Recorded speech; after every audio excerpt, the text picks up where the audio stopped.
of staff to process them. But what about the simple things like building a deck or a fence? Do they really need council approvals? And how can homeowners avoid long delays?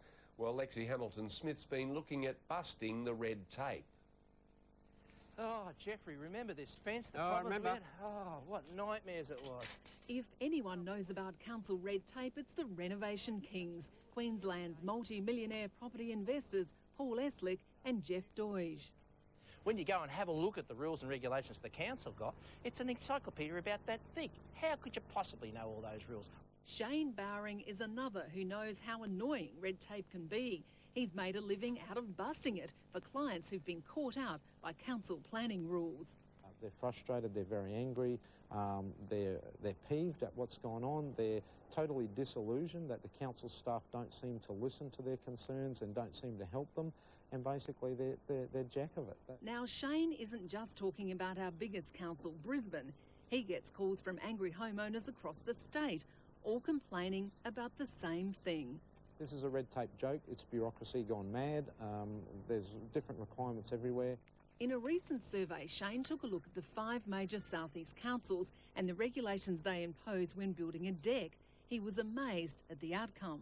When we talked to the council staff there, they weren't really sure on what the requirements were and they kept changing their minds. So if they're not sure, the public aren't going to be sure, and therefore people are going to inadvertently break the law and not comply with certain things.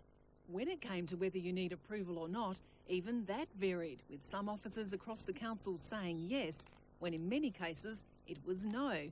However, what Shane does know is if approval is required, Redland Shire was the quickest, promising an answer in just 7 days. But it could take a month in the Brisbane region. Application fees differed greatly too, depending on the size of the deck and whether the client used a certifier or not. They could be as low as $99 or over the $500 mark. Sound confusing? Well, once again, it's nothing new to the Reno Kings, who admit to getting it wrong time after time when they first started out. Oh, Lexi, we have made thousands of mistakes on the way, haven't we, Jeffrey? And all the time, you learn by it. That's the best thing about a mistake. You learn by it. Their Kangaroo Point fence saga was made worse because it was also part of a subdivision. Delays not council's fault, they stress, but because the fence was over 2 metres and needed retaining walls. It was a headache, and it took me probably 2 months to get the fence finally through because of the hiccups that I did have. But whether it's a fence or a deck, they maintain the way to minimise red tape is to pay those in the know. What you've got to do is not ring the council, ring the person who talks to the council all the time, the person who was an ex-council employee, and get him to do the work for you. It's so easy. That means getting the job certified, using an engineer, even a draftsman. Professional help to get the fence through cost the Reno Kings an extra $1,200. Money well spent, they say, for peace of mind. Just get a good army round you and prepared to pay the price. Now all councils have to abide by the Integrated Planning Act and then take into account their local plan, something Brisbane City Council Development Chief John Campbell says makes it hard to streamline processes across the shires. So I don't think you're ever going to get total conformity.